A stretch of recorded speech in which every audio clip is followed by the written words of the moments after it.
ስለ እንደዚህ አይነት ነገር የምናወራ ቢሆን መጀመሪያውኑ ነግረህም ቢሆን ደስ ይለኝ ነበር።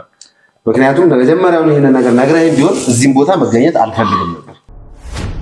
በሚያሳዝን ሁኔታ ኤርሚ ልኮን ነው ሉልን እንድናጠቃ ኤርሚ ልኮን ነው የሚል ሰጥተውናል፣ ምላሽ ሰጥተውናል ምርመራዎችን ስናደርግ። አዎ አላማከርኳችሁም። ያላማከርኩበት ምክንያት አለ። አይተነዋል። እናንተ ብቻ ሳይሆን ሁሉም ክሩ ነው ተስፋ በመቁረጥ ላይ ያለው።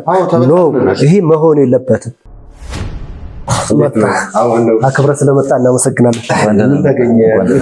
እሺን እንደ ሽማግሌም እንደ ወንድምም ስለምትሰሙት እንደ ሽማግሌ ነው ይዤው የመጣሁት። በቂ አይደለም። የሰው ኃይል ራሱ አልበቃንም።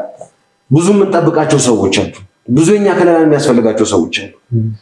ቀን ከሌሊት እየተሰቃየን ያለንበት ኬዝ ቁጭ ብሎ ማናገር ይችል ነበር። እኔ በጣም ማለት ስቲል አሁንም አልጸጸትም ባደረኩት ነገር። ባለፈውም ብያለሁ ሚኪ ለአባቱ ሲል ነው ደሙ ስጋው ስለሆነ ነው ብሎ ያሉ ሰዎች አሉ። እኔ ቅንጣት ታክል ለወርቁ ግድ የለኝም። እሱ ለበቃ ይሁን አንዳንድ ይሰልቻል። እሷን በማሳደድ ብዙ ሰው እየጠፋ ነው። መስዋዕትነት እያስከፈለ እንደሆነ እናውቃለን።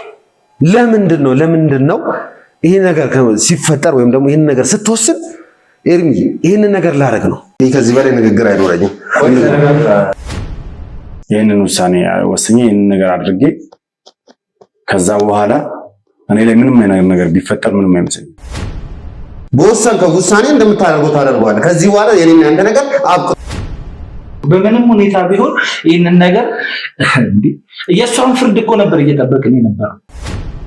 ሲጀመር እያንዳንዱ የምንሰራው ነገር እኮ መነጋገር ይፈልጋል። ተቀምጠን ማውራት ይጠበቅብናል። አንድ ሰው በራሱ ተነስቶ የሆነ ነገር የሚፈርደው ነገር አለ ወይም ደግሞ እኔ ያልኩት ይሄ ስለሆነ እንደዚህ ነው መሆን የሚልበት ነገር አይደለም። በተለይ ልዑል ከአክስቱ ጋር እኛን ሳያናገር እኛን ሳያወያይ በራሱ በወሰነው ውሳኔ ለመስማማት ፍቃደኛ መሆኑን እንሰራበት ጊዜ የለንም። ነገሮችን አበላሽተኸዋል እኮ ነው ምን አይደለ?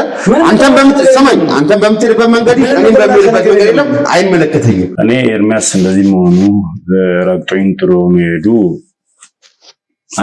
አላስገረመኝም። ምክንያቱም ያው ትክክል ነው።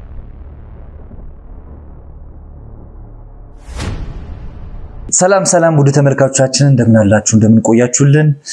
እንግዲህ በሌላ ቪዲዮ ተመልሰናል። ዛሬ በትልቅ ጉዳይ ነው የተመለስነው። እንደምትመለከቱት እሺን ይዤ ነው የመጣሁት። ተመልካቾቻችን ሰሞኑን የገጠሙን ከባድ የሆኑ ነገሮች ነበሩ። በእርግጥ በስራ መሃል ከዚህም በፊት ብዙ ነገሮች ይገጥሙናል፣ ብዙ ፈተናዎች ይገጥሙናል። አሁን ላይ ግን የገጠመን እርስ በርስ ወደ መጣላቱ፣ እርስ በርስ ወደ መኮራረፉ የሚያስገቡ ትልልቅ ችግሮች ነው የገጠሙን። እነዛ ችግሮች ደግሞ ብዙ ነገር ፈጥረዋል። ወደ እናንተ ማቅረብ አልፈለግንም እንጂ እንደ ቤተሰብ የኛን ጭንቀት እኛ የተጨነቅነውን ጭንቀት እንድትጨነቁ ስላልፈለግን ወደ እናንተ አላቀረብነውም እንጂ ከፍተኛ የሆነ ብጥብጥና ችግር በክሮዎቻችን መሃል ተፈጥሯል። እንግዲህ ከእሺ ጋር ብዙ እያወራን ነበር፣ የተፈጠረውን ነገር እያወራን ነበር፣ እንዴት መፍታት አለብን የሚሉ ነገሮችን እያወራን ነበር። ተመልካቾቻችን ስራዎችን መስራት አልቻልንም በትክክል። ሰሞኑን በተፈጠሩ ነገሮች በተለይ በልዑልና ኤርሚያስ መካከል በተፈጠረው ግጭት የነሱ በሁለቱ መካከል የተፈጠረው ግጭት ሌሎች የክሩ አባላት ላይም ለሁለት እንዲከፈሉ በማድረግ ግጭት ውስጥ እንዲገቡ አድርጓል። በዛም ምክንያት ብዙ ስራዎችን እየሰራን አይደለም። ዛሬ ተመልካቾቻችን እነዚህን ችግሮች ለመፍታት በቻልነው አቅም ኤርሚም እንዲመጣ አድርገናል። ልዑልም እዚህ እንዲገኝ አድርገን እነዛ ችግሮች የተፈጠረው ችግር በእርቅ እንዲፈታ ነገሮች ሳይባባሱ ከዛም በላይ ማውራት ማልፈልጋቸው ነገሮች አሉ። ከዛም በላይ ነገሩ እየሰፋ ወዳልሆነ ነገር እየሄደ ስለሆነ በወንድማማቾች መካከል ደግሞ እንደዚህ አይነት ነገሮች መኖር ስለሌለባቸው ዛሬ ያንን ችግር የምንፈታበት ቀን ነው። እሺን ይዤ ተገኝቻለሁ። ተመልካቾቻችን እስቲ ምንድነው የሚፈጠረው የሚለውን ነገር እስከ መጨረሻው ድረስ ቆይታችሁ እንድትከታተሉኝ ጋብዛችኋለሁ። ለዚህ ቻናል አዲስ የሆናችሁ ቻናላችንን ሰብስክራይብ በማድረግ ቤተሰብ ሁኑ። ኮሜንት ላይ ደግሞ ሐሳብ አስተያየታችሁን ጻፉልን። እስከ ቪዲዮ መጨረሻ ድረስ አብራችሁን ቆዩ። እሺ እንኳን ደህና መጣ። እንኳን ደህና ቆየኝ ሚኪ።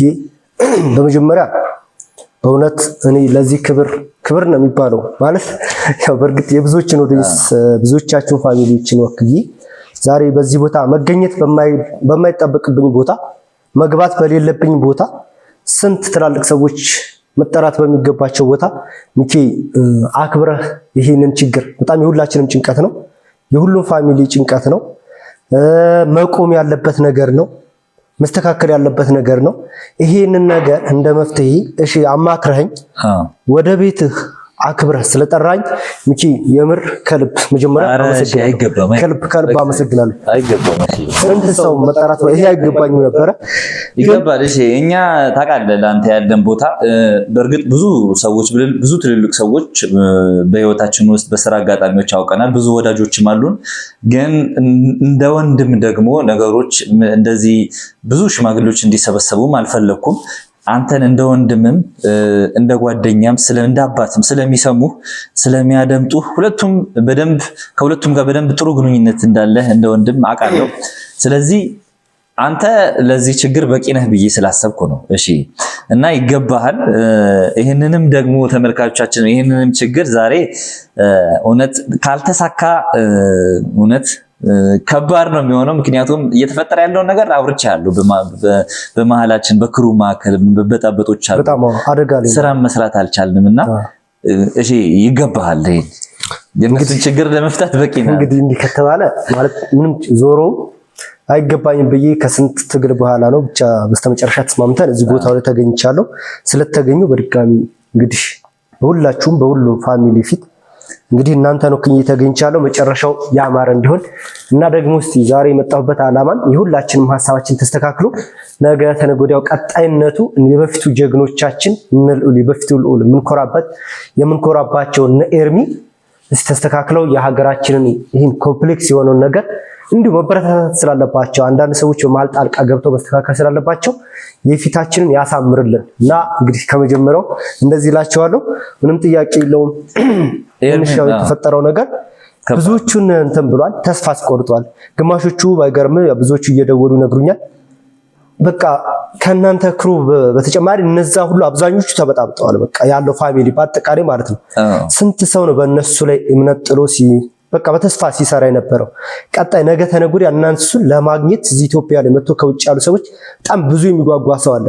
እነዚህ ልጆች በዛው መቀጠል አለባቸውና እንግዲህ ዛሬ ያንን ለማስተካከል እንሞክራለን። መደገፍ አለባቸው፣ መበረታታት አለባቸው። እግዚአብሔር ከኛ ጋር ይሁን። አሜን አሜን። ተመልካቾቻችን እንግዲህ ኤርሚን ደውለንለታል፣ እየመጣ ነው የሚገኘው። ልዑልም ቅርብ ቦታ ነው ያለው። እሱንም እንግዲህ ለአስቸኳይ ጉዳይ እንደምንፈልገውና ከደቂቃዎች በኋላ እንደምንደውልለት ነግረነዋል። ዝግጁ ነው ለመምጣት እዚህ። ሁለቱም ለምን ዓላማ እንደፈለግናቸው አያውቁም። እንግዲህ ከዛ በኋላ ከተጣሉ በኋላ ከተለያዩ በኋላ እዚህ ቀረጻ ላይ ኤርሚ ቀረጻውን ጥሎ ከወጣ በኋላ ድጋሚ አልተገናኙም። ተመልካቾቻችን ያለፉ ነገሮች አሉ፣ በጣም ብዙ የተፈጠሩ ነገሮች አሉ። ከዛ በኋላ እንደዚህ ነው ብዬ የኛንም ክብር ስለማይመጥን በመሃላችን የተፈጠሩ ብዙ አላስፈላጊ የሆኑ ነገሮች ነበሩ። ስለዚህ እነዛን ችግሮች ዛሬ የምንፈታበት ቀን ነው ተመልካቾቻችን። እሺም እንደተለመደው ለተመልካቾቻችን ሁሌም ካሜራ ፊት ሲቀርብ ሁሌም ለእናንተ አዳዲስ ነገሮችን ይዞላችሁ እንዲመጣ ምናልባት እንደ ስጦታም ማለት እንችላለን ለተመልካቾቻችን የምናቀርበው ነገር ይዞላችሁ እንደሚመጣ ብዙዎቻችሁ ስለተጠቀማችሁበት በሱ መኖር ከኛ ጋር በሱ መኖር ስለተጠቀማችሁበት እንግዲህ የተለያዩ አዳዲስ ነገሮችን ይዞ እንዲመጣ እናደርጋለን። ያንንም ያቀርብልናል። ኤርሚ እየደረሰ እንደሆነ ነግረውኛል። እሱን እናስገባና ልዑል እስኪመጣ እንግዲህ ይዘህልን የመጣኸውን አዲስ ነገር ትነግረናል። እሺ በሚገባ እንግዲህ ዛሬ በጣም የሚያጓጓ ነገር ነው። የብዙዎቻችሁ ጭንቀት ነው። ጸልዩ ባላችሁበት። ኤርሚና ልዑልን ዛሬ እናስታርቃለን። እነዚህ ጀግኖች ወንድሞቻችን መቀጠል አለባቸው። እንግዲህ ተመልካቾቻችን እንግዲህ አንደኛው ግለሰብ ተፈላጊው ግለሰብ መጥቷል። ኤርሚ እየገባ ነው። አስገቡት። ኤርሚ አክብረ ስለመጣ እናመሰግናለን። ደውለህ ስጠራኝ እሺ እንደምን አልገባኝም። አዎ ሰርፕራይዝ ግራ ተጋብቻለሁ። የተፈጠረ ነገር አለ? ሰርፕራይዝ ነገር አለ? ምንም የተፈጠረ ነገር የለም።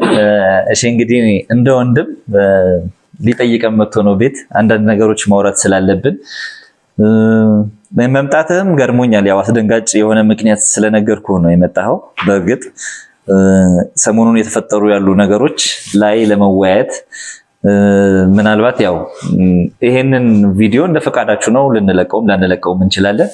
የእንደናንተ ፈቃድ ነው። ግን የተፈጠሩት ነገሮች ለማውራት ለመነጋገር ብዙ ነገሮችን በመነጋገር ፈተናል። ይሄ ሰሞኑን ያጋጠመንንም ነገር በመነጋገር መፍታት አለብን ብዬ ስለማስብ ነው እሺን ይዤው የመጣሁት። አልገባኝም ማለት ትንሽ ግልጽ አድርጉልኝ። ላይክ የተፈጠረ ነገር አለ፣ ስለተፈጠረው ነገር መነጋገር አለብን። ምንድነው የምንነጋገረው ነገር ያለው? ያው አንተ ፊት የማይ ነገር መናገርም አልፈልግም፣ እንደዚህ ነው ብዬ ማውራትም አልፈልግም። እሺ ሁሉንም ነገር ያውቀዋል፣ የተፈጠሩትን ነገሮች የተፈጠረውን ነገር አውቀዋለሁ። እንግዲህ በዚሁ አጋጣሚ በኦዲየንሶቻችሁ በፋሚሊዎቻችሁ ስም እነሱን ወክዬ ነው ዛሬ በእናንተ መካከል የተገኙት። ኤርሚ እንግዲህ ሁላችንም እንደምናውቅህ የንስር አይን እሱ ነበልባል ነው የሚባለው። ያው ብዙ ጊዜ ንስር አይን ላይ የምናውቀው ጀግናው ወንድማችን ልዑልን እንግዲህ ብዙዎቻችን የምንኮራበት ለረጅም ዓመት በቃ ሲያስደስተን የኖረ ወንድማችን ነው። ከዛ ጀርባ ከዛ ጎን ሆኖ ደግሞ በጣም በቀኝ እጅነት በሚባል ደረጃ ከጎኑ ሲደግፈው አይዞ ሲለው ከብዙ አደጋ ውስጥ ከፊቱ እየጋረደ ከፊቱ የሚመጣውን እሳት አብሮ እየተከላከለ እስከዛሬ ድረስ አብሮት የነበረው እንግዲህ ኤርሚ የምናውቀው ምንድነው የልዑል ቀኝ እጅ እንደሆንክ አገር ይመሰክራል። ማንም ሰው ያውቃል። ምንም ጥያቄ የለው። ይሄ ምንም የማይካድ ነገር ነው። ምናልባት ምንም እናስተባብለው ነገር የለም። ይሄ ምንም ግልጽ ነው 100%። እንግዲህ ራስን አሳልፈ ራስን መስዋዕት ከፍለ ነው ለልዑል ስትከላከልለት የነበረውና በዚህ የሁላችንም የሁሉም ፋሚሊዎች ድምጽ ነው። የነሱን ድምጽ ነው እየነገርኩ ያሉት። በጣም ነው የምንወድህ፣ በጣም ነው የሚወድህ ፋሚሊዎች። በዚሁ እንድትበረታ ጀግንነትህ፣ ሐቀኝነትህ ብቻ ሳይሆን ራስህንም ሆነ ነው እየሰራ ያለው። ይሄ ለምሳሌ ለምናምን አይደለምና ይሄ ጀግንነትህ መበረታታት አለበት። ወንድምህን ሁሌም እንድትጠብቀው ሁሌም ከጎኑ እንድትሆንልን እንፈልጋለን። ተፈጠረ ነገር አለ በኋላ እንመጣበታለን ብዬ ነው። ያው ሰሞኑን እኔ እንደውም የነገሩን ከባድነት ተመልካቾች እንዲረዱት እንደውም አልናገርም ብዬ ነበር። ብዙ ያገኘናቸው ማስረጃዎች አሉ። እውነት ለመናገር ይህንን አጋጣሚ በመጠቀም ጠላቶቻችን፣ ወንጀለኞች እኛን ለማጣላት እርስ በርስ ለማጋጫት ብዙ አይነት እድሎቻቸውን እየተጠቀሙ ነበር። በቅርቡ በዚህ 2 ቀን ውስጥ የያዝናቸው አንዳንድ ወንጀለኞች በሚያሳዝን ሁኔታ ኤርሚ ልኮን ነው ልዑልን እንድናጠቃ ኤርሚ ልኮን ነው የሚል ሰጥተውናል፣ ምላሽ ሰጥተውናል። ምርመራዎችን ስናደርግ እነዛ ሰዎች ከየት ሊመጡ እንደሚችሉ እናውቀዋለን ተመልካቾቻችን። ስለዚህ የሁለቱን ግጭት የሁለቱን መጣላት በመጠቀም ምናልባትም ጠላቶቻችን ወንጀለኞች ስራቸውን እየሰሩ ነው የሚገኙት። እዚህ ጋር አሁን የምታወራው ነገር መጀመሪያውን ተነጋግረን የጨረስነው ነገር ነው። ሲጀመር ስለ እንደዚህ አይነት ነገር የምናወራ ቢሆን መጀመሪያውኑ ነግረህም ቢሆን ደስ ይለኝ ነበር። ምክንያቱም መጀመሪያውኑ ይሄንን ነገር ነግረህም ቢሆን እዚህም ቦታ መገኘት አልፈልግም ነበር። እሺ፣ በጣም የማከብረህ በጣም የምወድህ ጓደኛዬ ነህ። ብዙ ነገሮች አግዘኸናል። በእያንዳንዱ ነገሮች ላይ ጣልቃ እየገባህ በተቻለ መጠን የተለያዩ ሰዎችን ለመርዳት ሁሌም ቢሆን ዝግጁ ነህ። ብዙ ነገሮችንም አሳልፈናል። አሁን ላይ ግን እየተፈጠረ ያለው ነገር ቅድም ስትናገርም ማቋረጥ ያልፈለግኩትኝ በዚህ ምክንያት ነው። አዎ ከልዑል ጋር ብዙ ነገር አሳልፈናል። በጣም ከባድ የሚባሉ ጊዜያትን አሳልፈናል። ይህም እኔ ብቻ ሳይሆን ተመልካችም የሚመሰክረው ነገር ነው። ሁሌም ቢሆን ከጎኔ ነበረ። ሁሌም ቢሆን ከጎኑ እያለው ነገሮችን ሁሉ ስንሰራ ነበረ። ብዙ ኬዞችን ደግሞ አብረን የሚያስፈልገውን ነገር ሁሉ አድርገናል። አሁን ላይ ግን የተፈጠረው ነገር እንደዚህ ተቀምጠን በንግግር ወይም ደግሞ የሆነ ነገር ብለን የምንፈታው ነገር አይደለም። በጣም ከባድ ይረዳል። ባይዘው በጣም ነው ይረዳል። ይቅርታ እያቋረጡ ከሆነ በጣም ይቅርታ። አይመጣበታለሁ፣ ችግር የለውም። ይሄ ኬስ ብዙ መስዋዕትነት ነው የተከፈለበት። በጣም ብዙ መስዋዕትነት የተከፈለበት። የእውነቴን ነው የምልህ። ብዙ ሰዎች ተጎድተዋል። በሌላ በኩል የገዛ ጓደኞቼ ወንድሞቼ የምላቸው ሰዎች አጥቼበታለሁ። በዚህ በኩል ብዙ ተሰቃይተዋል። ቶርች ተደርገዋል ብዙ ሰዎች በዚህ ኬስ። ይሄ ኬስ ቀንና ሌሊት ነው እየተከታተለን ያለ ነው። መተኛት አቅቶናል። የእውነቴን ነው የምልሽ። ዛሬ አዲስ አበባ ልንሆን እንችላለን፣ ነገ ክፍለ ሀገር ነን። እንቅልፋችንን የምናሳልፈው መንገድ ላይ ነው፣ ስንንቀሳቀስ ነው የምናሳልፈው። በቂ አይደለም። የሰው ኃይል ራሱ አልበቃንም። ብዙ የምንጠብቃቸው ሰዎች አሉ። ብዙ የኛ ከለላ የሚያስፈልጋቸው ሰዎች አሉ። ቀን ከሌሊት እየተሰቃየን ያለንበት ኬዝ ነው። ያው አሁን ሚኪ የሚለውንም እየሰማሁ ነው። ኢቭን በዚህ ምክንያት እኔና እሱ መቀያየማችን መጣላታችን ምክንያት በማድረግ በመሀል ጣልቃ ገብቶ የተለያዩ ኬዞችን እየፈጠሩ ነው ያሉት። እኔ ይሄ ነገር እንዲፈጠር አልፈልግም። ሁሉም ነገር እንዲቆም ነው የምፈልገው። እንዲቆም እዚህ ኬዝ ላይ ለፍቻለሁ፣ ደክሜያለሁ፣ ራሴን ሰጥቻለሁ።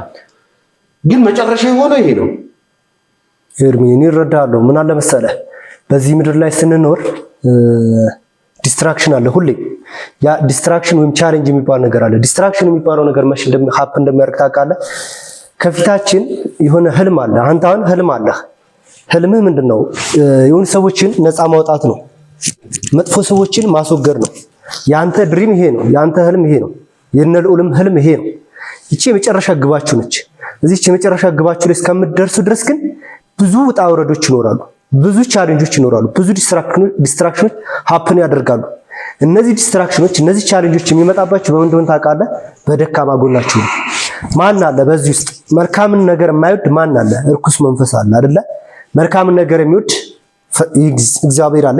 የሆነ ቅዱስ መንፈስና እርኩስ መንፈስ ተብሎ ይባላል። የእርኩስ መንፈስ ሁሌም ሲከተላችሁ ነው የሚሄደው። ስለዚህ ዓላማችሁን ለማሰናከል በድክመታችሁ ትፈተናላችሁ። አሁን በስተመጨረሻ እዚህ ላይ እናንተ ጋር ሀፕን ያደረገው ምንድነው? አይተነዋል። እናንተ ብቻ ሳይሆን ሁሉም ክሩ ነው ተስፋ በመቁረጥ ላይ ያለው። ኖ ይሄ መሆን የለበትም። ይሄ የማን ዓላማ ነው? የማን ዓላማ ነው? ነፃ ማውጣት መልካም ነው። የማንም ሰው የሁላችንም ሰው መልካም የተቀደሰ ሐሳብ ነው። ይሄንን ግን ለማስቆም የሚታገል ማን አለ? ይሄ ኔጌቲቭ የሆነ ነገር ዲስትራክሽን የምንለው ነገር። ስለዚህ ይሄኛው ገና ለእናንተ ትንሹ ቻሌንጅ ነው። ከፊታችሁ ስንት ጉድ፣ ስንት ነገር፣ ስንት ውጣ ውረዶችን አሳልፈን ይልኝ እስከዛሬ ምናልባት በማይመጣው መጣይ እነዛ ነው ፊት ዋና ዋናዎቹ ተጋፋጮችን በማጋጨት ተጀመረ። ከዚህ በፊት ፐርሰናሊ ነበር ስትፈተኑ የነበረው። ልዑል በከብቶች በጣም ብዙ ስቃዮችን ነው ያየው አይደለ?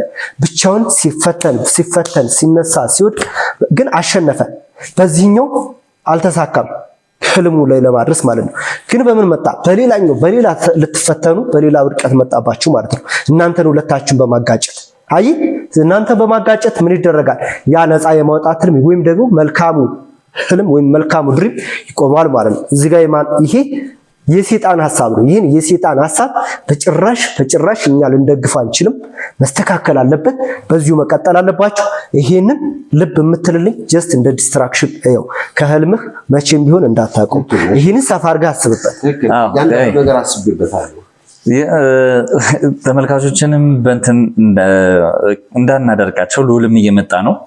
ሁለታችሁም በተገኛችሁበት ማውራት ስላለብን ጉዳዩ ሁለታችሁንም ስለሚመለከት ልዑል እስኪመጣ ድረስ እሺ ይዞልን የመጣውን ነገር ይንገረን። ምናልባት ሁሌም እንደምንለው እሺ እዚህ ሲመጣ ዛሬ ለማስታረቅ ነው የመጣው፣ ምንም ነገር አያስፈልግም ብሎ ነበር። ግን እንደ ሽያጭ ባለሙያነቱ ለተመልካቾች የሚያስፈልገውን እኛ ለእናንተ የምንሰጣችሁ ነገር የለም። እውነት ለመናገር ረጅም ጊዜ በሰራናቸው ቪዲዮዎች እናንተን ከማስተማርና በቪዲዮቻችን እናንተ ራሳችሁን እንድትጠብቁ ከሌሎች ህይወት እንድትማሩ ከማድረግ ውጪ እንደናንተ የሰጠናችሁ የምንሰጣችሁ ነገር የለም።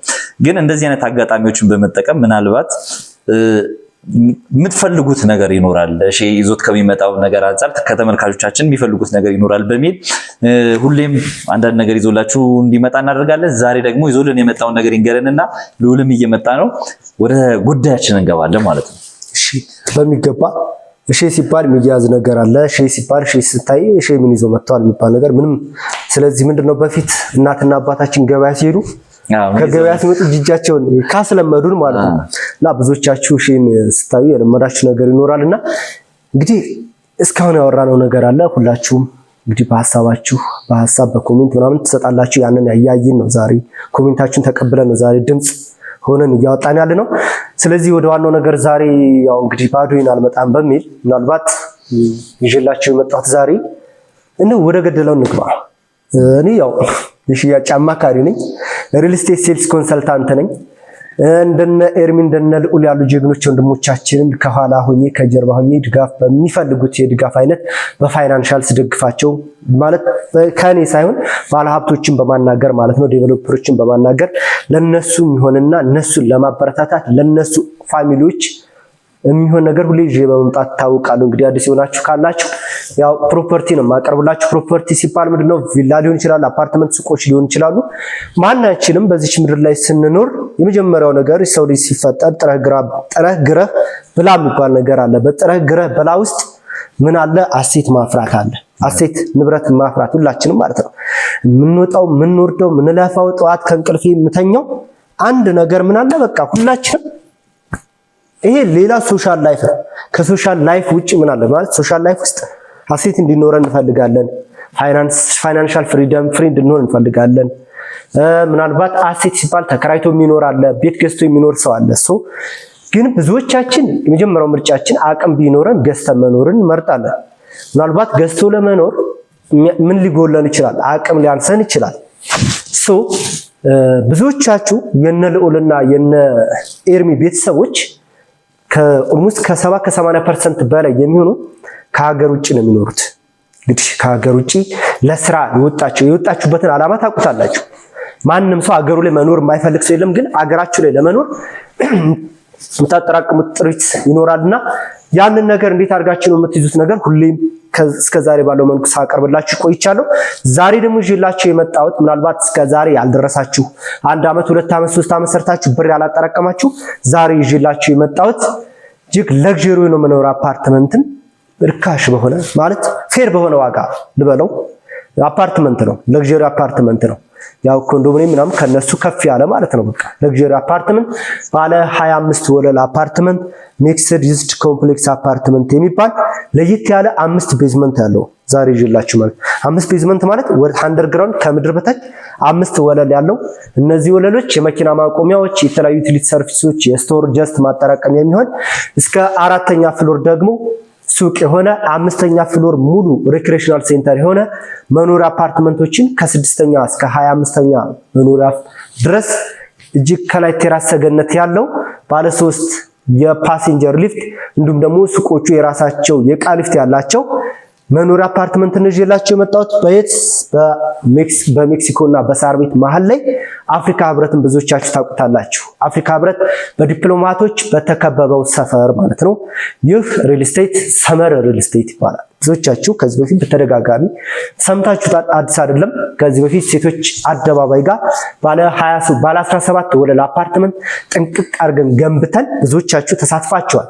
እዛ ላይ ታዲያ ብዙዎቻችሁ ቅድመ ክፍያ ያደረግን የነበረው 30% እና 20 እና ከዛ ፐርሰንት 20% እና ከዛ በላይ ነበር ቅድመ ክፍያውን ያደረገው። መኖሪያ አፓርትመንት ኦሬዲ ፕሮግረስ አድርጎ ተገንብቶ ስለነበረ እናም ደግሞ እዛ ላይ ዝቅተኛ ካሬ አድርገን ይዘን የመጣነው 138 ካሬ ብቻ ነበረ።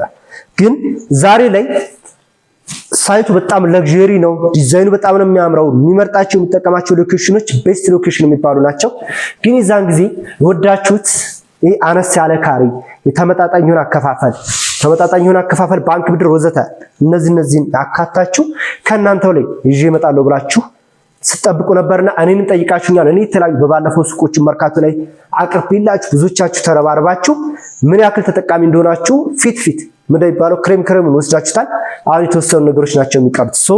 ዛሬ ደግሞ ይሄ ያልኳችሁ መኖሪያ አፓርትመንት ከዝቅተኛ የካሬ አማራጭ እስከ ከፍተኛ የካሬ አማራጭ ድረስ ይዤላችሁ መጥቼላችኋለሁ። እንኳን ደስ ያላችሁ። ይዤላችሁ ስመጣ ምናልባት በሜክሲኮ እና በሳር ቤት መሃል ወይም ደግሞ በአፍሪካ ህብረት አጠገብ ወይም ደግሞ በዲፕሎማቶች በተከበበው መንደር ስላችሁ ከፍ አድርጋችሁ እንዳትፈሩት አዳምጡኝ እስከ መጨረሻው።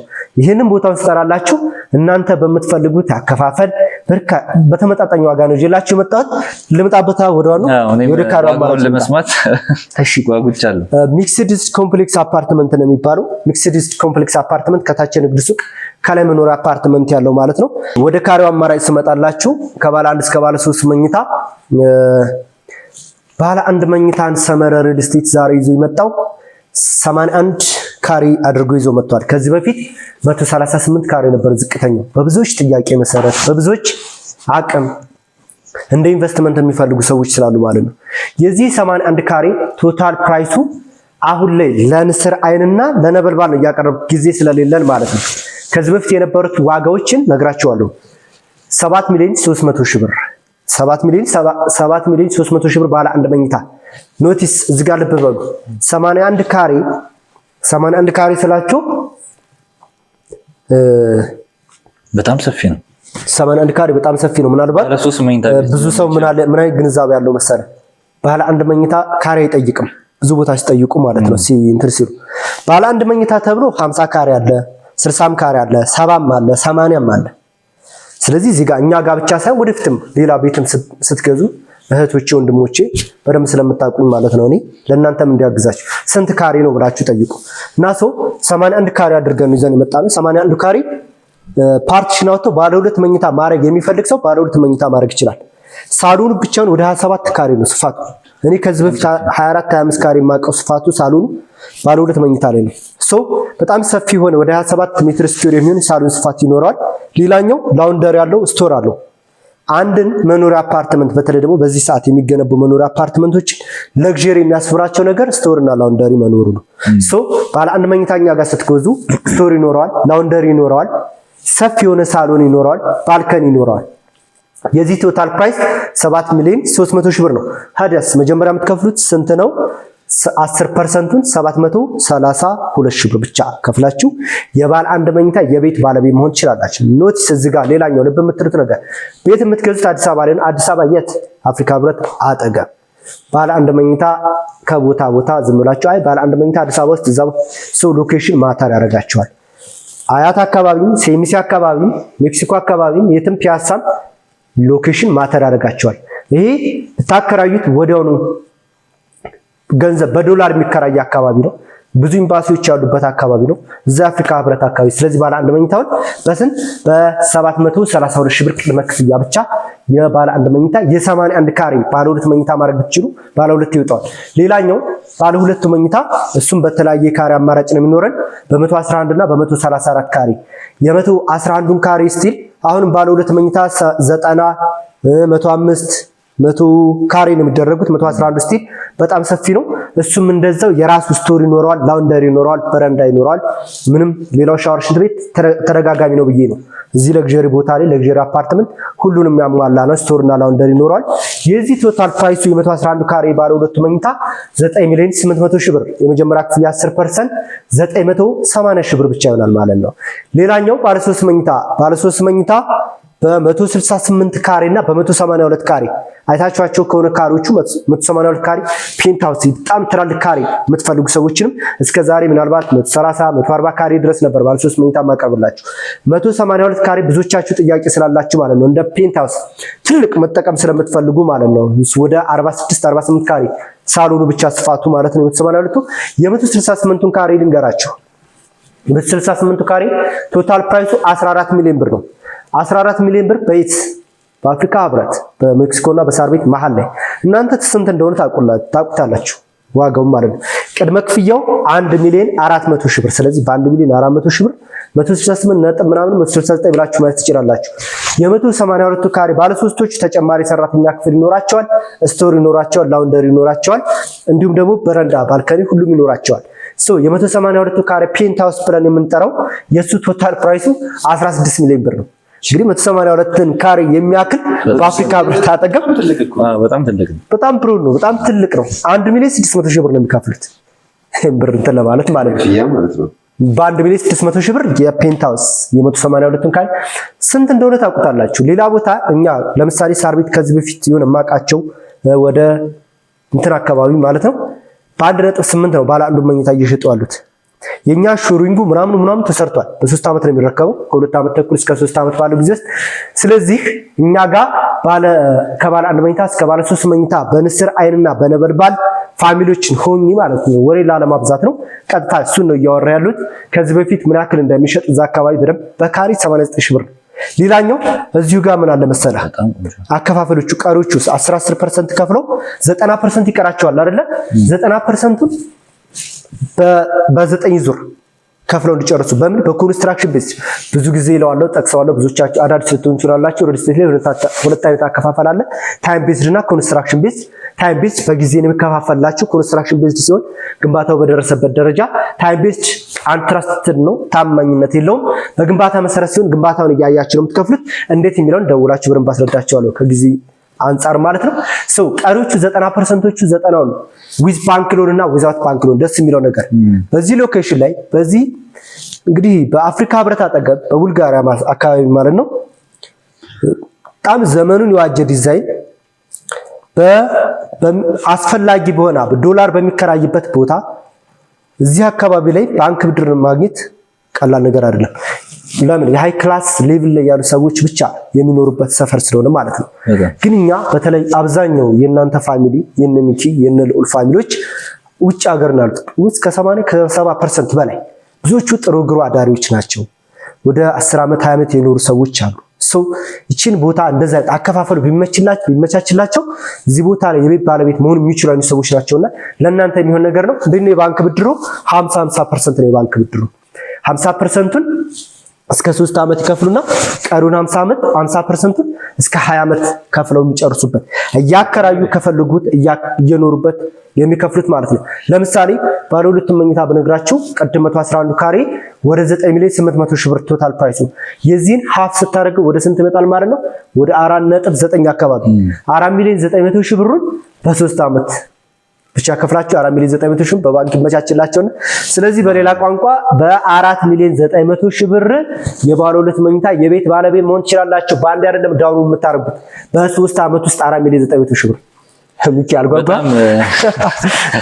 በጣም ቆንጆ ነገር ነው ዛሬ ይዘልን የመጣው። እውነት ለመናገር እስከዛሬ ይዘልን ከመጣቸው ስጦታዎች ሁሉ የዛሬው ለየት ብሎብኛል። በጣም ነው ለየው። እኔ ራሴ ኤክስፔሪየንስ በባለፈው አቀርብላችሁ ከካሬው አንፃር ከዋጋው አንፃር ከሎኬሽን አንፃር ዛሬ ፐርፌክት ወይኔ እግዚአብሔር ይመስገን። ሁሌም ቢሆን እኔ ስቀርብ የሆነ ደስ ብሎኝ ነው የምመጣው እዚህ ቦታ ላይ እናንተ ፋሚሊ ስቀርብ አብሮ የሚመጣ ነገር አለ። የምር እኔ በቃ በባለፈው የሱቁን ያቀረብኩ ጊዜ በቃ ከዚህ በኋላ እንደዛ አይነት ቻንስ አላገኝም ብዬ ነበር። ይሄኛው በጣም ቆንጆ ግን እኔ እግዚአብሔር የተመሰገነ ይሁን በጣም እናመሰግናለን ዴቨሎፐሮች እንደዚህ አጋጣሚ አልሚዎችን እዚህ ቦታ ላይ እነሱ እንሽጥ ቢሉ 11 ሚሊዮን ብር ይባል አንድ መኝታ ዋጋ ሲጀመር አይታሰብም። እዚህ አፍሪካ ህብረት አጠገብ በ7 ሚሊዮን ብር ያውም 80 ምናምን ካሬ ቤት በጣም ትልቅ ነው። በዛው መጠደቅ ባንክ ብድር አለ። በ3 ዓመት ከፍላችሁ የምትጨርሱት ነው። 50 ሰው ነው የሚከፍለው። ይሄ ዝቅተኛ አሁን ስለዚህ እዚህ ጋር ማለት ነው እኔ አረብ ሀገር ነው የምኖረው ይሄ ካናዳ ምናምን የሚባል ነገር የለም። የሁሉም ሰው የሚረባረቡበት ቦታ ነው። ይሄ ፔንታውስ ለምሳሌ 8 ሚሊዮን ብር ብቻ የሚጠበቅበት አንድ ካስተመር ማለት ነው በ3 ዓመት ውስጥ ቀሪው 8 ሚሊዮን እየኖረበት ለምሳሌ ለአከራይ ቢለው እስከ $3,000 ምናምን አካባቢ የሚከራዩ ቦታዎች የዲፕሎማቶች መቀመጫ ስለሆነ አካባቢው በጣም ቆንጆ ሎኬሽን ከሎኬሽኑ አንፃር በጣም አሪፍ ነገር ነው። እኔ ተመቸኝ። የዛሬው ትንሽ ለየት ያለብኝ ምንድነው ከዝቅተኛው እስከ ፔንታውስ ድረስ ያመጣው። ሌላ ጊዜ እንደዚህ ስለ ፔንታውስ ምናምን ነገር አናወራም ነበር። ዛሬ ላይ በጣም ደስ የሚል ነገር ያየሁት። እሺ የእውነት ተመልካቾቻችን እዚህ ጋር ሲያዩት ደስ የሚል ነገር ያላቸው በጣም ብር ላለውም ሰው የሚሆን ነገር ነው። ዝቅም ላለው ሰው የሚሆን ለማንኛውም ሰው በተለይ በስደት ላይ ላሉ እህቶቻችን ወንድሞቻችን የምር ነው ይሄ የመጨረሻ ሁሌም እንደዚህ ነው የምላችሁ። ግን የምር ግን ይሄኛውን ተጠቀሙበት። በቃ ሎኬሽኑ አሪፍ ሎኬሽን ነው። ባንክ ብድሩ በጣም አሪፍ ነው። እንግዲህ በ8 ሚሊዮን ብር ነው ፔንታውሱን ቀሩ 8 ሚሊዮን በ20 ዓመት ውስጥ ነው የምትከፍሉት። ከዛ ደግሞ ይሄ ፔንታውስ ይከራይ ይባል $3,500 አካባቢ ነው እዛ አካባቢ የሚከራዩ። እንግዲህ ሂሳቡ ዛሬ ላይ ባለው ነው። ከዛ ከ2 ዓመት ከ3 ዓመት በኋላ ደግሞ ምን ያክል ይከራይልኛል? ይሄንን ሰሩት በደንብ እዛ አካባቢ ማለት ነው። ባለ ሁለቱ ባለ አንዱ በገዛው አንድ ሰው በነገራችን ላይ 3-4 ግዙ፣ አንድ ብቻ አትግዙ። አቅም ያላችሁ ሰዎች ስለማቃችሁ ማለት ነው። ካሽ 100% ብዙ ምን እንጃ 50 ባንክ ብድር ስላለው ማለት ነው። ይሄን ቻንስ በደንብ አድርጋችሁ ተጠቀሙ። ኒንጃ ይሄ ቦታ ተጠቀሙበት ነው ተመልካቾቻችን። ዛሬ እሺ በጣም አሪፍ ነገር ነው ይዞልን የመጣው። በቃ ከነገር እንደውላችሁ ሙሉን መረጃ መቀበል ትችላላችሁ። ከሎኬሽን አንፃር ከዋጋ አንፃር የካሬው ስፋት እኔንም አዋግቶኛል። ምናልባት እንግዲህ ወደፊት የቤት እንግዲህ አሁን የተሻለ ነገር ነው ይዞልን እየመጣ ያለው ለኛ ብቻ ነው የሚሆነው ብለን የሆነ ሰዓት ላይ ይዘስመጣ ግን ነገም ሌላ አዲስ ነገር ይኖራል ብላችሁ ይሄኛው ቻንስ እንዳያመልጣችሁ። ይሄ በጣም ቆንጆ ቻንስ ነው። ሎኬሽኑ በጣም አሪፍ ነው። ይሄ መጨረሻ ይምር እንዳያመልጣችሁ። ብዙዎቻችሁ ነገ እሺ ሌላ ነገር ይዛልን ተመጣጣን እንግዲህ እንዳላችሁት ነው። ግን ይሄኛው ቻንስ ደግሞ አፍሪካ ህብረት ሎኬሽኑ ቤስት ነው እና ብዙዎቻችሁ በስደት ላይ ያላችሁ ሁሌም እንደምለው 10 ዓመት 20 ዓመት 15 ዓመት ይወራችሁ ምንም አሴት ሳይኖራችሁ ይቀራችሁ ሰዎች ያላችሁና መረጃው ኢንፎርሜሽኑ ሳይኖራችሁ ቀርቶ ግን በቅርብ ደግሞ የነልዑልን የነ ኤርሚን ቤተሰብ የተቀላቀላችሁ ሰዎች የምር በጣም እድለኞች ናቸው። ኢንፎርሜሽን ሳይኖራችሁ ቀርቶ ያለ ቤት የሚቀመጡ ሰዎች አሉ። በቃ ልክ የሚወራው ቤተሰብ ጋር ሲደውላችሁ እንዴት ነው ምንድነው የሚሏችሁ? ቤት ተወዷል፣ አዲስ አበባ ላይ አይቀመስም ነው የሚሏችሁ። ይሄን ኢንፎርሜሽን ንገሯቸው። እና መተው ይጎብኙ፣ ያረጋግጡ። ራሱን የቻለ የተደራጀ ኦፊስ ምናምን ማርኬቲንግ እያንዳንዷን ነገር ቦታ አሳይተን ነው እንትን የምንለው። ብዙዎቻችሁ በተወካይ የተያዛችሁ ሰዎች አላችሁ። ሁሌም ነው የምላችሁ፣ ሁሌም ነው እንትን የምላችሁ፣ እንዳትዘናጉ፣ ተጠቀሙ። 10 ዓመት 20 ዓመት ኑሮ ያለ አሴት ኢትዮጵያ መኖር እየፈለጋችሁ በተለይ ደግሞ በአሁኗ በውቢቷ ኢትዮጵያ እንዴት እንዳማረባት ብዙዎቻችሁ ኦንላይን ታያታላችሁ። ቢኖረኝ ብላችሁ ሳልቬት አድርጋችሁ እንግዲህ ወደ ኋላ ቀርታችኋል። ይሄ ቻንስ እንዳያመልጣችሁ እና እንግዲህ አሁን በጉጉት ወደምንጠብቀው እንግዲህ ኤርሚ መጥቷል። ልዑሌን ነው የምንጠብቀው አይደለ? ልዑልም እንግዲህ እንደደረሰ ምልክት እየሰጡኝ ነው የሚገኘው የስራ ባልደረቦች የተመልካቾቻችን መጥቶ እንግዲህ ሰሞኑን የተፈጠረውን ነገር ዛሬ ምንፈታው ይሆናል። ተመልካቾቻችን ከዚህ ቀን ከዚች ሰዓት እንዲያልፍ አልፈልግም። እውነት ለመናገር እኔም እንቅልፍ ነስቶኛል። የነሱ መጋጨት፣ በዚህ መጠን የነሱ መራራቅ ሌሎቻችንንም እያኮራረፈን እያራራቀን ስለሆነ የስራ ተነሳሽነታችንንም እየገደለ ስለሆነ ከዚህ በኋላ እንዲገፋ አልፈልግም። ልዑል እየመጣ ነው፣ ምልክት ሰጥተውኛል። ይምጣና ደግሞ እስቲ የሚፈጠረውን ነገር አብረን የምናየው ይሆናል። እስከ መጨረሻው ድረስ አብራችሁን ቆዩ። እንግዲህ መጥቷል። እሺ ልዑል አንበሳው ጀግናው እንዴት ነህ? ሰላም እግዚአብሔር ይመስገን። ሰላም በሉ እንጂ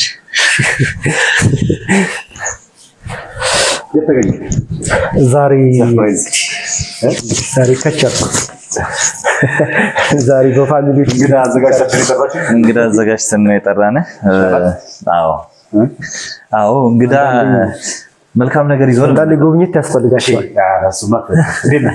እግዚአብሔር ይመስገን። እግዚአብሔር ይመስገን።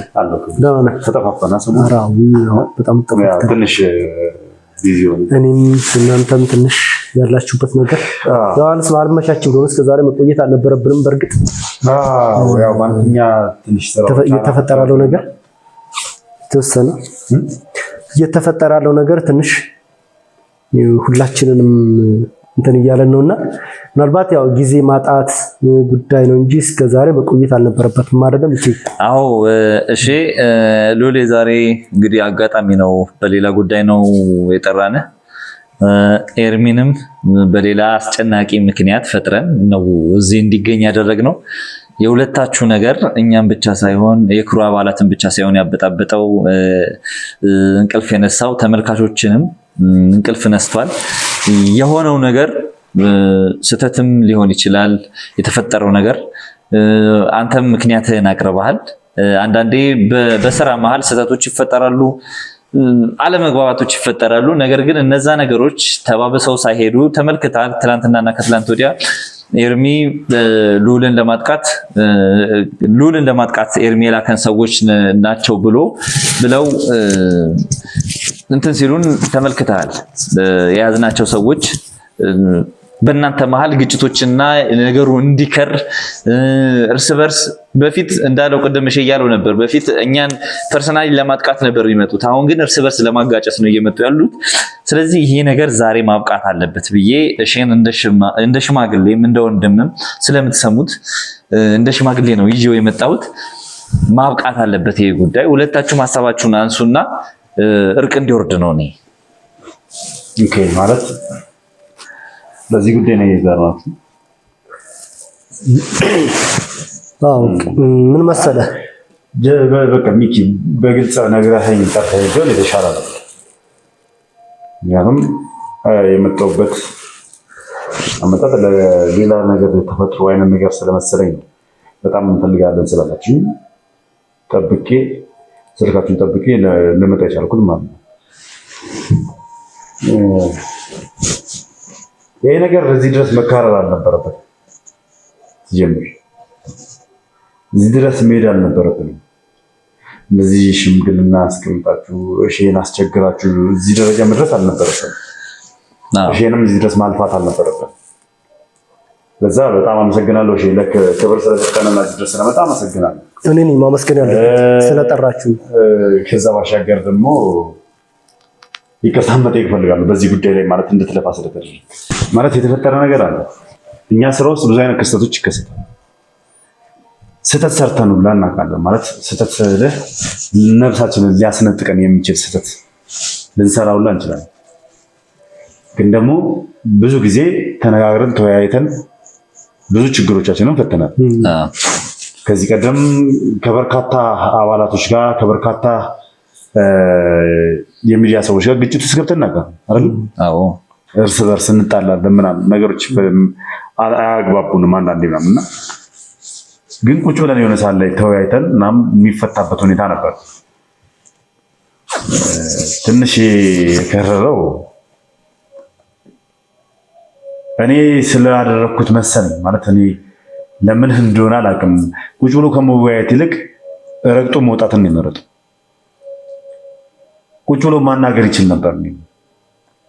እኔ በጣም ማለት ስቲል አሁንም አልጸጸትም ባደረኩት ነገር። ባለፈውም ብያለሁ ሚኪ ከእናንተ ጋር ቁጭ ብዬ ሳወራ ነግራችኋለሁ አይደል? ምክንያት አለኝ። አንተ እኮ እንደዚህ አይነት ስራ ላይ ህይወትህን ይቅርታ አድርግልኝ ኤርሚ፣ አሁን ከአንተ ጋር ባወራ ይሻለኛል ከነሱ ጋር ጉዳዩ እኔ እናንተን ስለሚመለከት ማለት ነው። በጣም ጥሩ። እኔ እናንተ ህይወት ሰተን ነው እንደዚህ አይነት ነገር ውስጥ የምንገባው አይደል? ይሄን ስራ የምንሰራው ህይወት ሰተን ነው። የእኔንም ህይወት አሳልፌ ሰጥቼ የጓደኞቼን ህይወት የባልደረቦችን ህይወት አሳልፌ ሰጥቼ ነው ይሄንን ስራ የምንሰራው። አንተም የባልደረቦችን የጓደኞችን የወዳጆችን የራስን ህይወት አሳልፌ ሰጥተን ነው እዚህ ስራ ውስጥ የምንገባው። ግን ለምን ዓላማ ነው ይሄንን ስራ የምንሰራው? አዎ አላማከርኳችሁም። ያላማከርኩበት ምክንያት አለ፣ ተናግሬያለሁ ከዚህ በፊት አይደለም። እንደዚህ አይነት ሀሳቡ ራሱ ሲመጣ ይዝብን ከዚህ ቀደም ከየትኛውም ሰው ጋር ከየትኛውም ወንጀለኛ ጋር ድርድር አድርገናል አናደርግም። ያላማከርኳቸውም ደግሞ ጭምጭምታዎች ነበሩ፣ አንዳንድ ነገሮች ነበሩ። ይህን ነገር ደግሞ ማንም ሰው አይቀበለውም። ማንም እነ ሚኪም ቢሆኑ የለፉበት ነው። ከካሜራ ጀርባ ያሉ ካሜራማኖች፣ ሌላ ካሜራማኖች አሉ፣ ጠባቂዎች አሉ፣ የህግ አካላት፣ እነዚህ ሁላ ሰዎች እየለፉ ነው ከኛ ጋር። እንዲህ ላደርግ ነው ይህንን ፋይል ሰነዷን ወስጄ ሰጥቼ በነፍስ ልቀያየር ነው ብል ማንም እሺ አይልም። ሴትዮዋ ነፃ እንድትሆን ማንም ስለማይፈልግ ሉል እዚህ ጋር አሁን አንድ ነገር እንድታውቅ እፈልጋለሁ። በዛው አንድ ላይ እንድታብራራልኝም ስለፈለኩ ሲጀመር ይህን ነገር እንደማንስማማበት ይህንን ነገር ይሁን ብለን ነገሮችን የምናስኬድበት ነገር እንዳልሆነ መጀመሪያውኑ አንተም ታውቃለህ። አዎ አውቃለሁ። እሺ እንደዛ ቢሆንም እዚህ ጋር ለረጅም ጊዜ የምንሰራው ኬዝ ነው። ብዙ ነገር መስዋዕትነት ከፍለንበታል። እያንዳንዷ ነገር ከመሰራቱ በፊት ሁሌም አንድ ነገር ነው ያለው እኛ ጋር መተማመን የሚባል ነገር አለ። ይህም ማለት የሆነ ነገር ከመፈጠሩ በፊት ተቀምጠን እንነጋገራለን። ተነጋግረን የሚያስማማንን ነጥብ ይዘን ነው የምንቀጥለው። አሁን እኔ ሉል በጣም ማከብርህ፣ ብዙ ነገሮችን ያስተማርከኝ፣ ብዙ ነገር አብረን ያሳለፍን ሰው ነህ። የእውነቱን ለመናገር ይሄ ነገር ተፈጥሯል ሲባል ራሱ ከአንተ አፍ እስክሰማው ድረስ አላመንኩኝም። ምክንያቱም ትንሽ ነገር ምን ያህል መስዋዕትነት እያስከፈለ እንደሆነ እናውቀዋለን። ለምንድን ነው ይሄ ነገር ሲፈጠር ወይም ደግሞ ይሄን ነገር ስትወስን ኤርሚ ይሄንን ነገር ላረግ ነው ይሄ ነገር በማረግበት ሳለ እንዲህ ነገሮች ይፈጠራል ተብሎ ተቀምጠን ለምንድን ነው ያላወራ ነው የሚለው ነው እኔ በጣም ስሜቴ እንደሆነ ያደርገኝ። ባለስማማስ እሺ አልስማማ አትሊስት ማወቅ ነበረብኝ ስለዚህ ነገር ሳቅ የምጠነቀቃቸው ነገሮች ይኖራሉ ሌላ። ምክንያቱም ጀርባዬ ላይ ብዙ ነገሮች የተከመሩ ነገሮች አሉ፣ ብዙ ኬዞች አሉ። በጣም ነው የሚያሰገው አሁን ያለንበት ጉዳይ በጣም ነው የሚያስፈራው። እኔ በዚህ ምክንያት ማንም ሰው ከክሯችን አባል ላይ ሌላ ነገር እንዲፈጠርበት አልፈልግም። ስለዚህ እያንዳንዷ ነገር መነጋገር አለብን። ሳንነጋገር የሚፈጠር ነገር ትልቅ መስዋዕትነት ነው የሚያስከፍለን በኋላ ላይ። እውነት ነው። በጣም ከባድ ነገር ነው። አንተ ሄደህ እንደዚህ ያደረግከ ሲባል ከሚኪ ጋር ራሱ ተቀምጠን ተነጋግረናል። በጣም የሚያስደነግጥ ነገር እኮ ነው ነገር። አዎ አሁንም እያልኩ ያሉት ያን ልመልስልህ ማለት ቅድም ራስ መልሰው ነው ድጋሜ ጥያቄውን እየጠየቅኝ ያለው። ቢያንስ ለምንድን ነው ያላወቅኩት እያልኩኝ እንደማንስማማበት ታውቃለህ ብለኛል። አዎ ሁላችሁም እንደማትስማሙበት አውቃለሁ። ሁሉም አንድም ሰው እሺ ብሎ ይሄን ነገር እንደማይስማማበት አውቃለሁ። ለዛ ነው ያንን ነገር ብቻዬን የወሰንኩት። ለምን ካልከኝ አንደኛ እኔ እያሰብኩ ያለሁት ስለ አንድ ሰው ነፍስ አይደለም፣ ስለ ወርቁ ብቻ አይደለም። ወርቁን በማስለቀቄ እነዚህ የሴምራ አባላቶች በጠቅላላ ነፃነት ያገኛሉ ብዬ እምነት ስላለኝ ደጋግሜ የምናገር ያንን ነው። ለአንድ ሰው ነፍስ አይደለም፣ እኔ ለብዙሃኑ ነፍስ አስቤ ነው። ብዙዎች ወለ አንድ ነገር ከኛ አባላቶች ራሱ ከአባቴ ጋር ያገናኙት ነገር በቃ አባቱ ስለሆነ ነው ፋይሉ ሊለዋወጥ የፈለገው ያሉ ሰዎች አሉ። ለአባቱ ሲል ነው ደሙ ስጋው ስለሆነ ነው ብሎ ያሉ ሰዎች አሉ። እኔ ቅንጣት ታክል ለወርቁ ግድ የለኝም። ምክንያቱም አላውቀውም። እኔ 30 ምናምን ዓመት የማላውቀው አባቴ ጭራሽ የማላውቀው አባቴ ነው ብያለሁ እኮ። ኢቭን ተፈቶ ቢወጣ ራሱ ነፃ ብናስወጣው ራሱ ከዛ በኋላ ዲኤንኤ ምርመራ ምናምን የሚባል ነገር ነው ራሱ እናቴን ብታምን እሱ የሚያምን ዲኤንኤ ምርመራውን ደግሞ ካላረኩኝ እኔ አላምንም። ባምንም ሙሉ በሙሉ አምኜ አልቀበልም። እኔ የማስበው ወርቁን ብቻ ሳይሆን ሙሉ የሴምራ አባላትን ነፃ ማውጣት ነው። በቃ ነፍሶችን ነፃ እንዲወጡ ማድረግ፣ ነፍሶች እንዲድኑ ማድረግ፣ ይሄ ነው የኔ እቅድ። በዛ ምክንያት እንግዲህ ይሄንን ውሳኔ ብቻዬን ወስኛለሁ። ማለት ብዙሃኑን እንደሚያስከፋው ቃሉ ብዙሃኑን እንደሚያስቆጣ ቃሉ እኔ አንድ ነገር ልንገር ኤርሚ፣ ይሄን ውሳኔ ስወስን ህግ እኔ ላይ አይፈርድም። ምክንያቱም እቺን ሴትዮ ወንጀለኛ ሊያደርጋት የሚችል ሰነድ ወንጀለኛ ሊያደርጋት የሚችል ማስረጃና መረጃ ነው አይደል? ወስጄ ለሷ ማስረከባት ሉል እኔ ደግሞ ነው አይደል? ራሴ ላይ ፈርጃለሁ። ራሴ ላይ ፈርጄ ነው ይሄን ነገር ያደረገው። እኛ ደግሞ ራስ ላይ እንድትፈርድ አንፈልግም። እሱንም እዚህ ጋር እኮ ሌላ ነገር ነው አይደለም። እሱም ሲጎዳ ማየት አንፈልግም። እኛ ይሄንም ነገር እንዲታወቅ እንፈልጋለን። አውቃለሁ ማለት በቃ ምንም ነገር ሳላማክራችሁ በመወሰኔ እንደተናደዳችሁና ነገር ይገባኛል። ለዛም ይቅርታ ጠይቄያለሁ። ግን ደግሞ ባደረኩት ነገር ተጸጽቼ አይደለም ይቅርታ ጠይቁት። እናንተን ስለማክበር ነው ይቅርታ ጠይቁት። እኔ ኤርሚ ለኔ ስትል ነው እዚህ ነገር ውስጥ የገባው አይደል? ትክክል። በእኔ መጣ ነው እዚህ ኬዝ ላይ ገብታ እየተሰቃየ ያለው። ትክክል። ብዙ ነገሮች እየተፈጠሩ ጓደኞቻችን እስከ መደብደብ እስከ መራራት ብዙ በቃ ሚዲያ ላይ የማያወጡ ነገሮች ብዙ ነገሮች እየተከናወኑ ነው ያሉት አይደል? ይሄ ሁሉ ነገር በኔ መጣ ነው እዚህ ነገር ውስጥ የገባችሁት። በኔ ኬዝ ነው እዚህ ነገር ውስጥ የገባችሁት። አዎ እናንተ ራሳችሁን ለኔ ያሳልፋችሁ ሰጥታችሁ ለኔ እናንተ ራሳችሁን ለኔ ያሳልፋችሁ ሰጣችሁ። እኔ ደግሞ ይሄንን ነገር ለእናንተ ባለማማከሬ ይቅርታ መጠየቅ ፈልጋለሁ።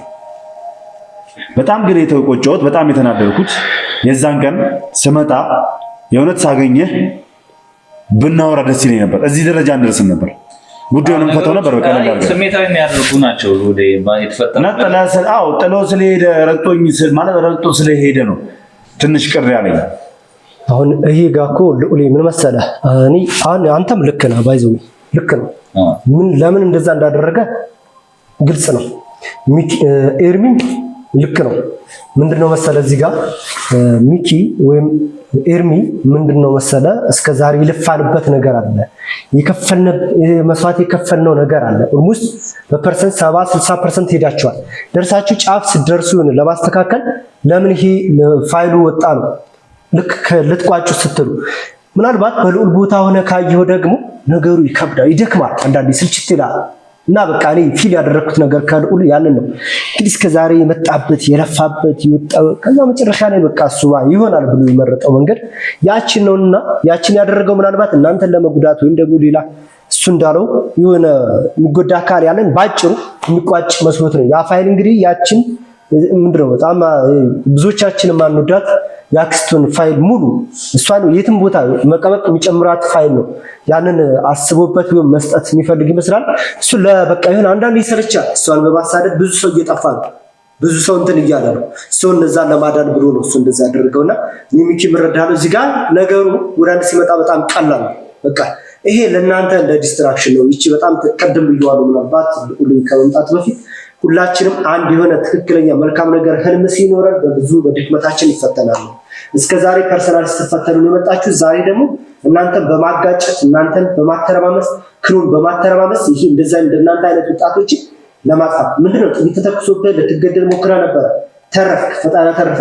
ስንት ፈተና የደረሰብህ ዛሬ ደግሞ በዚህ ያን ፈተና ስተን ይሄ በእነዚህ ነገር መጣ። ምናልባት የዛሬውን እኛ እግዚአብሔር ከረዳን ሶልፍ ወይ እንትን አድርገን አስተካክረን ነገ በምን እንደምትፈተኑ አታውቁም።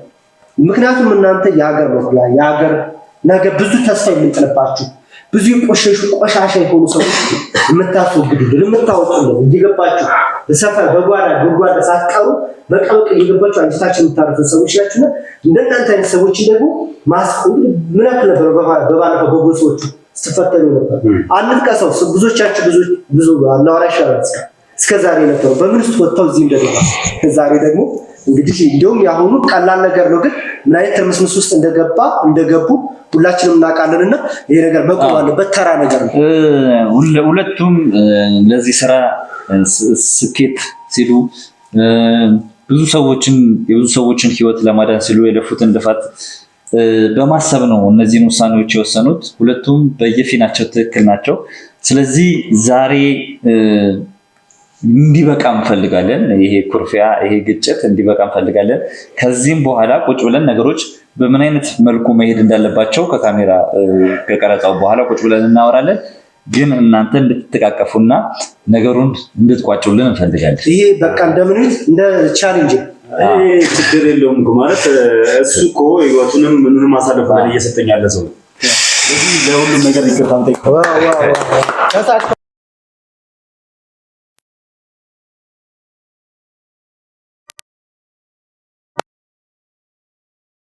ነው ዞሮ አለማችሁ እንኳን ያርፈው ሽማግሌ ሰላም